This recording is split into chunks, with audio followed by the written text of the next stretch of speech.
A Cloud9, nosso objetivo é ser o melhor fundo de software parceiro do empreendedor. Então a gente não faz empresa muito cedo, né?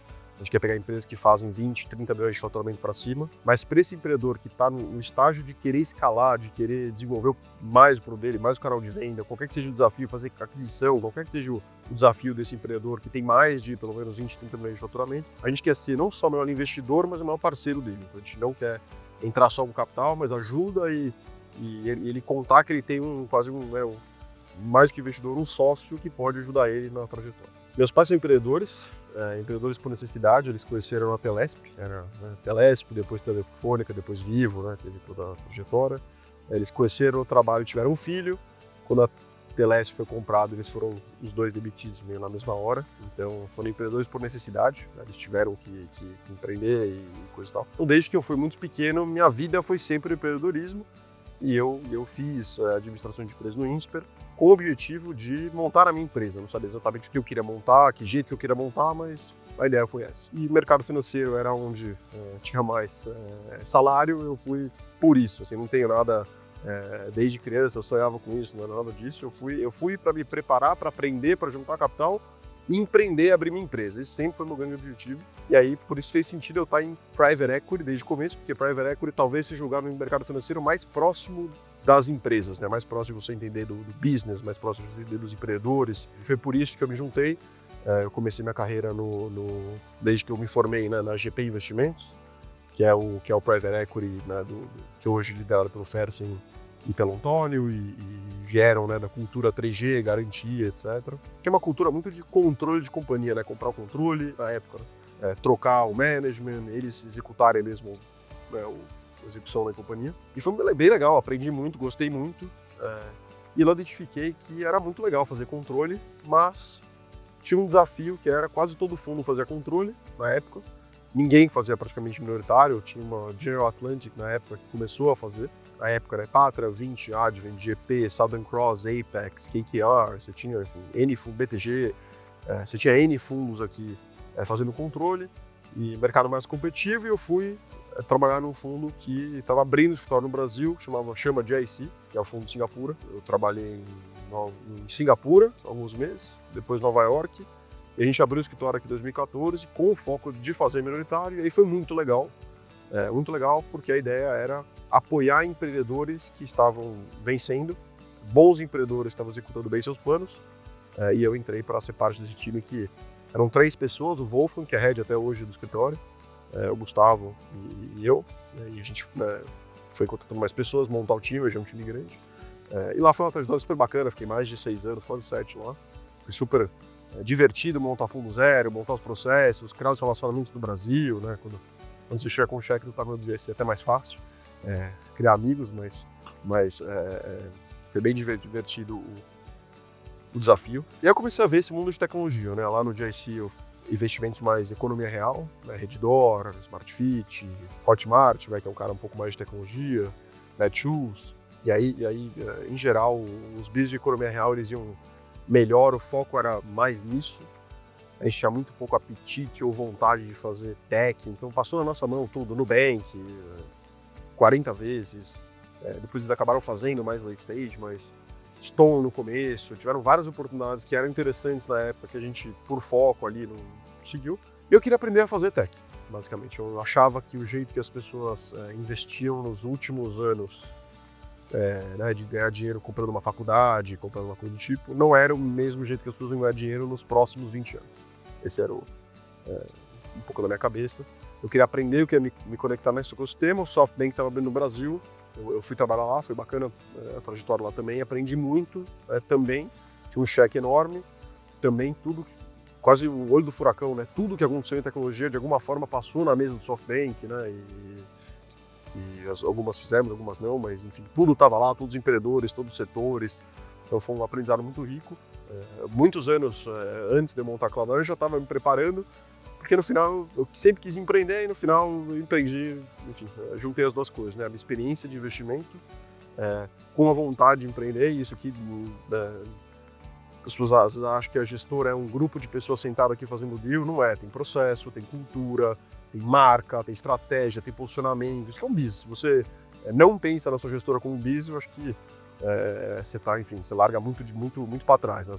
As gestoras muito bem sucedidas pensam nisso, né? Na cabeça quase de um CEO. E eu achei super divertido isso, decidi pular. Eu conheci a Noa, minha sócia, lá no SoftBank, a gente saiu junto para montar a Cloud9. Eu conheci o Serson, nosso terceiro sócio, dias depois da gente sair. Ele era amigo de um colega nosso SoftBank, a gente se juntou já, ele quase um angel investor aí da gestora. E hoje, esses são os 3 sócios que a gente montou até agora. Hoje a Cloud9 tem 11 pessoas, um foco muito em software, que são as coisas que eu gastei mais tempo e me interessei mais na época de investimento. E é uma gestora que ela talvez ficou no meio do caminho. Eu acho que o GIC tinha qualidades excelentes, o SoftBank também. Eu tentei fazer uma coisa talvez no meio do caminho, né, que não é um fundo de venture capital.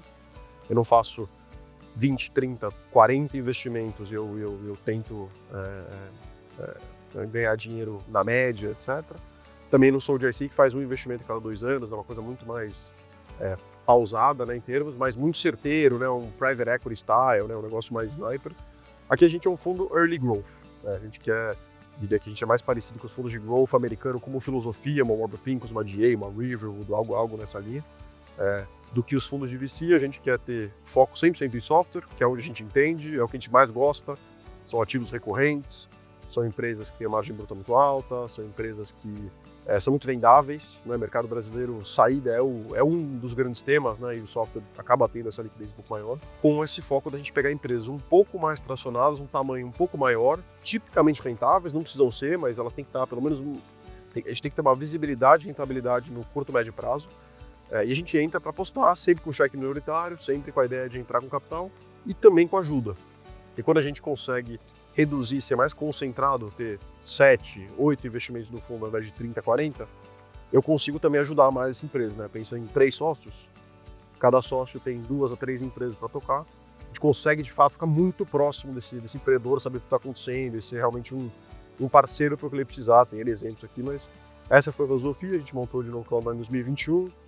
Hoje a gente está partindo para levantar nosso segundo fundo, a gente está terminando de investir. Tem sido muito divertida a jornada, tanto a parte de investimento quanto a parte de business, né? Tentar se posicionar no mercado, criar uma marca. A gente hoje tem uma estratégia toda de eventos e isso aqui é um exemplo, né? Um podcast para a gente divulgar nossa marca. Então isso tem sido bem divertido aqui na trajetória. Com relação ao mercado e aprendizados, uma coisa que ficou clara para a gente aqui desde que a gente fundou, a gente passou já por, né, a gente fundou desde o começo, primeiro semestre de 2021, a gente já viveu o high do high, né, o hype, né, todo mundo querendo investir a qualquer custo, a gente brinca que na época tinha cotista que ligava para mim, pedindo para eu achar algum lugar para ele colocar dinheiro, se eu não tinha algum amigo que estava fazendo algum deal, alguma coisa que, algum investimento que fazia sentido ele colocar mais dinheiro, que era quase um desespero para alocar capital.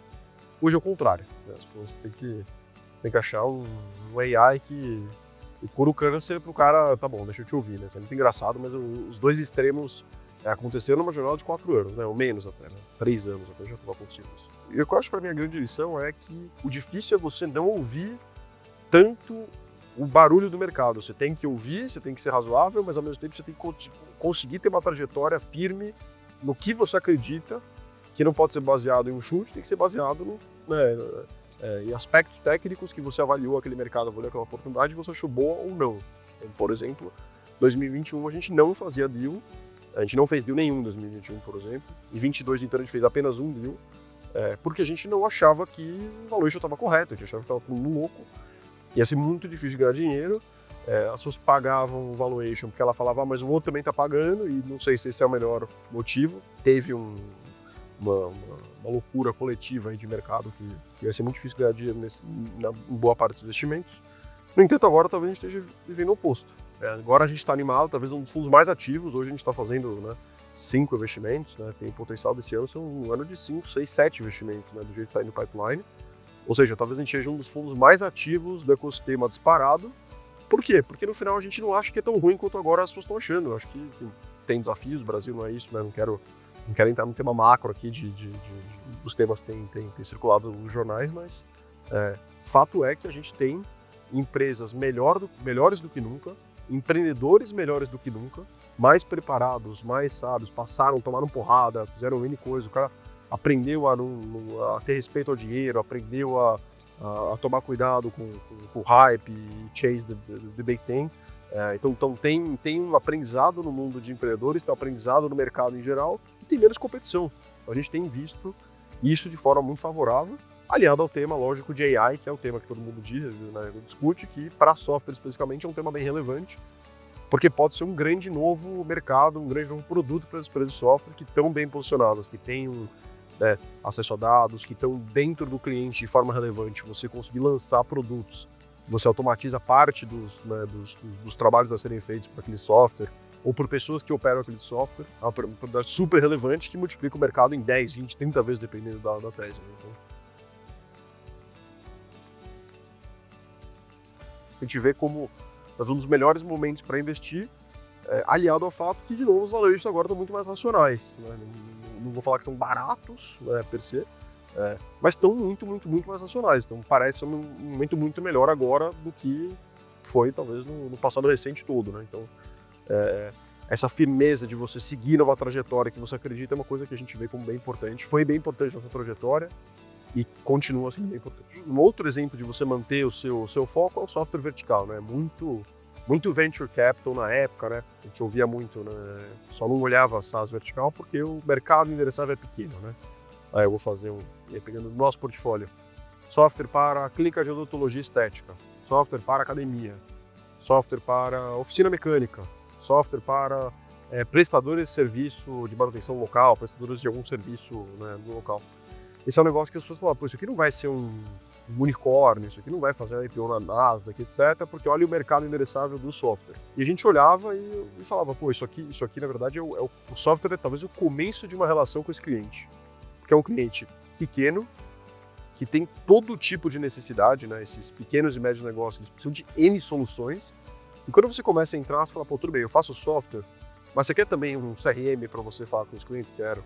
Você quer também um serviço de mensageria, que eu mando mensagens automáticas para ficar? Quero também. Você quer também o back-office? Também quero. Quer contabilidade? Quer serviços financeiros? Quer pagamento? Quer crédito? Então você começa a colocar marketplace para vender coisas, então você começa a colocar N produtos em volta, de forma que você dá um apoio muito completo para esse empreendedor de pequeno porte, e você cria talvez uma das empresas mais valiosas do Brasil.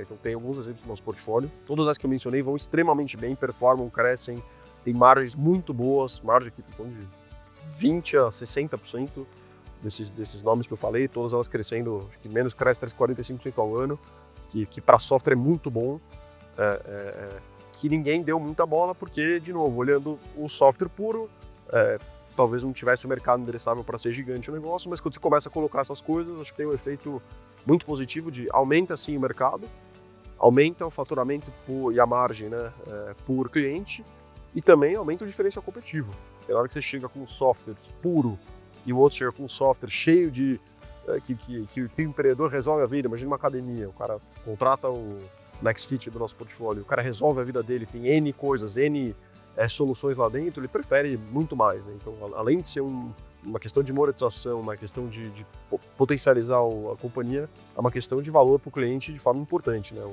Um cliente de pequeno porte não quer ter 10 soluções para ele ficar coordenando, ele prefere concentrar isso num fornecedor que ele confia, que ele gosta, que presta um bom serviço.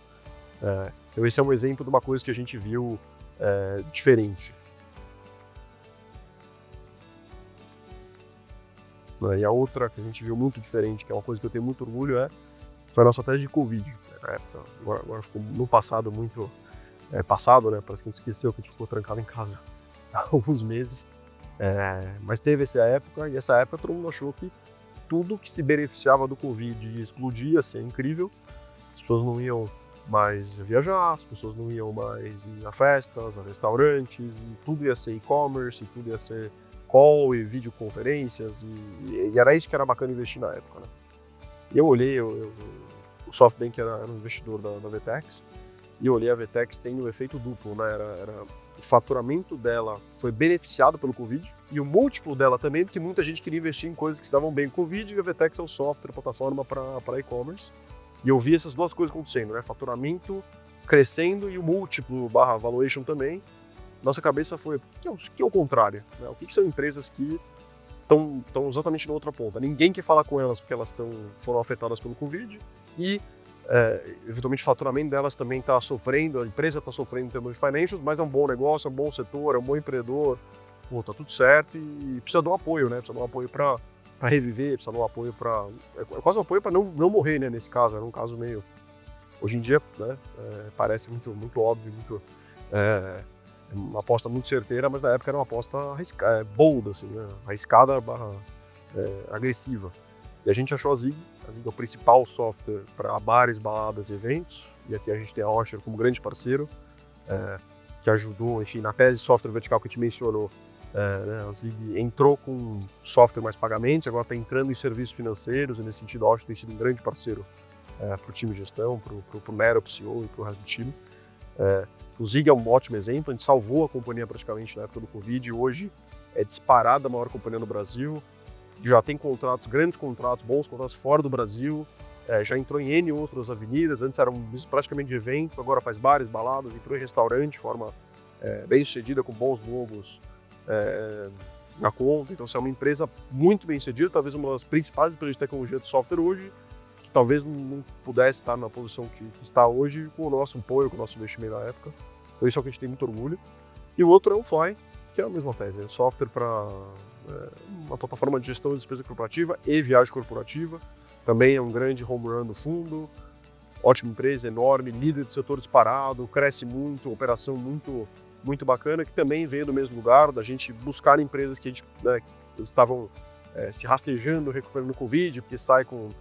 muitos sobreviveram, mas sobreviveram com cicatrizes, com cortes, com perder muita equipe, muita coisa. A gente entrou capital também para ajudar, e é uma empresa que está, no pano entender, ela está voando, está indo muito bem. Então essas são dois exemplos de SaaS vertical e de empresas afetadas por Covid, que são coisas que a gente tentou fazer mais fora da caixa, abrir um pouco a cabeça, sair um pouco do playbook tradicional e olhar além, né, olhar basicamente qual era a nossa opinião sobre o assunto, olhar para dentro e fazer um trabalho técnico, e as duas estão paying off, né? Os ativos de SaaS vertical performando muito bem, e esses dois que eu dei de Covid, por acaso, são os dois melhores, os maiores, pelo menos, ativos do portfólio. O próximo passo da Cloud9 como gestora é agora o fundo 2, né? O nosso caminho de uma gestora líquida não é um caminho, ele é uma escadaria, e aí você tem degraus que você tem que ir subindo. O nosso próximo degrau é a captação agora do fundo 2, que a gente está bem animado porque o resultado do fundo 1 está sendo muito bacana, e bem animado que eu acho que, se você olhar friamente, a oportunidade de fundo 2 é melhor que a oportunidade de fundo 1, no sentido de, hoje o mercado está mais seco em capital, no entanto está mais abundante em termos de número de companhia.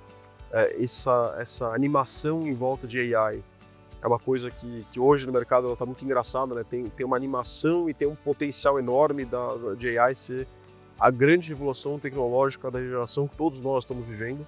É uma revolução muito transformacional no mercado de trabalho, e afeta quase todos os trabalhadores do mundo, ao mesmo tempo que não tem capital. Não tem capital, as pessoas estão, óbvio, né, por risco, retorno, etc., estão indo mais para o CRA isento, né, um CDI mais 1, 2 isento, do que tentando fazer coisa diferente. Então, um mercado curioso, um mercado interessante, né? Hoje sim que a tecnologia tem talvez o que tem de melhor a oferecer, e um potencial enorme, e ao mesmo tempo não tem dinheiro.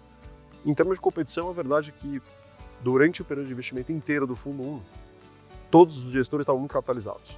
Imagina que em 2021 a taxa de juros era muito baixa, todo mundo levantou dinheiro, e esse dinheiro levantado em 2021, ele não é alocado em 21, ele é alocado em 21, 22, 23 e 24. Então, agora que a gente começou a perceber sinais de menos capital no mercado. Lógico, faz tempo que as pessoas estão falando disso, mas na prática os fundos estavam capitalizados. Muito fundo estava muito capitalizado em 22, 23, 24.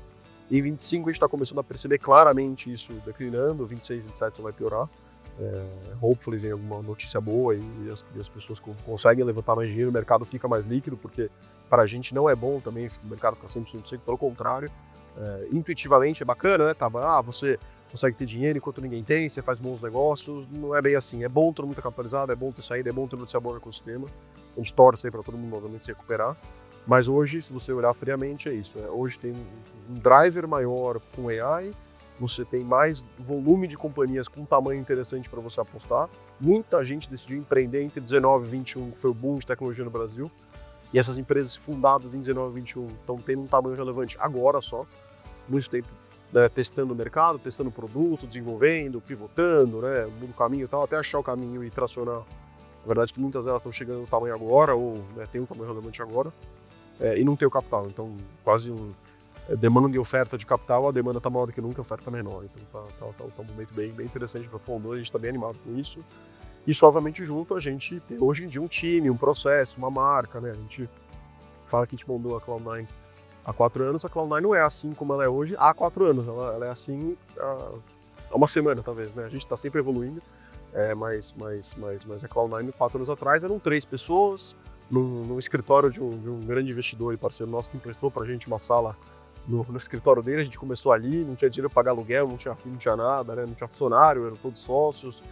Não tinha processo, não tinha o CRM, que a gente ia acompanhando as empresas potenciais de investimento, não tinha marca. A gente sai de um lugar aqui que a gente vem evoluindo, então a gente está hoje, obviamente, num nível de time, maturidade, processo, posicionamento no ecossistema que faz com que a gente esteja até bem mais animado com 2 do que 1 até.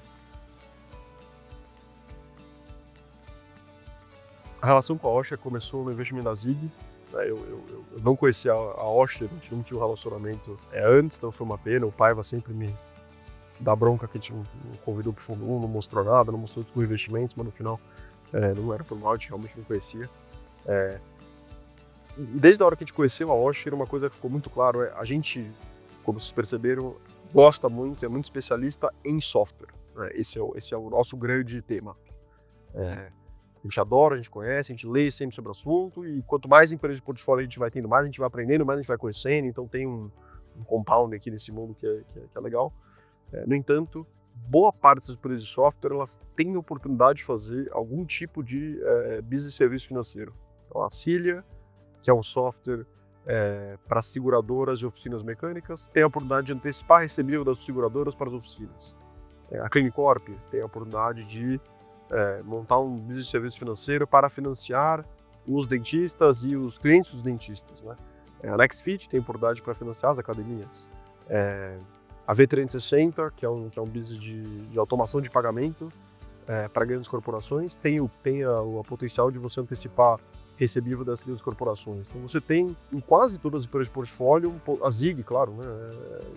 Potencial de você financiar produtores de evento, bares e baladas, e com garantia na etiqueteira e garantia na bilheteria. Então você tem em quase todas as empresas de portfólio esse potencial, e esse era um gap que a gente tinha aqui dentro do fundo, sendo sincero. A gente também vê esse potencial, a gente também gosta, a gente também acredita, mas eu não era o sócio certo, porque eu não sou um cara de crédito, eu não tenho experiência, não tenho expertise, eu não tenho esse lugar. E aí conhecendo o Renault, a Paiva, interagindo mais com eles, a relação é super próxima, não só de mostrar deals novos, mas discutir os deals atuais, discutir até os deals do fundo 1, que eles nem estão investidos de parceria, várias delas, como a Cili, já estão em contato, V360, então a relação realmente é muito próxima, porque tem um valor muito grande a ser capturado por todos aqui, da experiência de serviços financeiros aliado ao software. Eu acho que esse é um motor muito poderoso, né? O SaaS, querendo ou não, ele está próximo do cliente, ele tem os dados, ele tem uma presença no dia a dia dos consumidores, dos clientes, e essa presença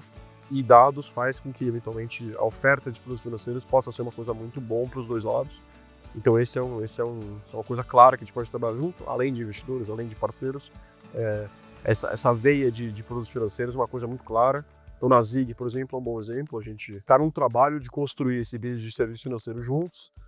Um negócio que a gente acredita que o Nero, o CEO, sempre fala que a fintech da Zig pode ser maior que o business atual, né, que o fintech que a gente chama. A fintech maior que a fintech, porque de fato tem um potencial enorme lá de ser destravado, e a gente está feliz de ter a Osher como parceiro para ajudar a gente a destravar. A gente, de novo, é muito próximo do empreendedor, mas a gente não é Superman. Tem assunto que a gente vai melhor, tem assunto que a gente não vai tão bem, então é muito bom ter um parceiro que não só consegue ajudar os empreendedores, como ajuda um gap claro que a gente tem, é muito bacana.